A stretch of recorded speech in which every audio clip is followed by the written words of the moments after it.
કિરીટભાઈ પટેલ જેવો ઉમેદવાર જોઈએ છે. સુરતની અંદર જે કાંઈ આ વિડિયા આવે છે એના વિડિયા સાંભળી અને જો નગરપાલિકાથી માંડીને પંચાયતની ચૂંટણી સુધી કે ધારાસભ્યની ચૂંટણી સુધી જો એ ઉમેદવાર ન્યાનું કામ એનો ગામનું ન કરી શકતો હોય તો એ અમારું શું કરી દઈએ. બીજા નંબરમાં કે કિરીટભાઈ પટેલ જેવો ઉમેદવાર અત્યાર સુધીમાં કોઈ થયો નથી ને થશે નહીં.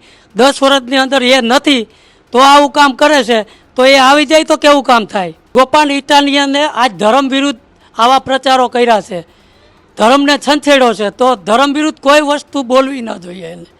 જો એના ગામનું ન કરી શકતો હોય તો એ આપણા ગામનું શું કરી દે, તો આપણા જિલ્લાનું શું કરી દે, આપણા રાજ્યનું શું કરી દે. તો એ માટે એ આપણે જોઈએ જ નહીં. અમારા ગામમાં ઘણો વિકાસ થયો, રોડ, રસ્તા, પાણી, લાઇટ, સીસી કેમેરા, પાણીની સુવિધા, કોઈ પણ વસ્તુ, મકાન કોઈ બાકી જ નથી. કોઈ દવાખાના આ તે કોઈ તમામ વસ્તુ ભાજપે બધું કરી આપ્યું, મકાનથી માંડીને બધું. ભૂગર્ભ ગટરો, આ તે લાઇટો, રસ્તા, રોડ, બીજી જાહેર જનતાને બેસવા માટે ખુરચીઓ, આ તે સીસી કેમેરા, રોડ ઉપર લાઇટું, તમામ સુવિધાએ આપી છે.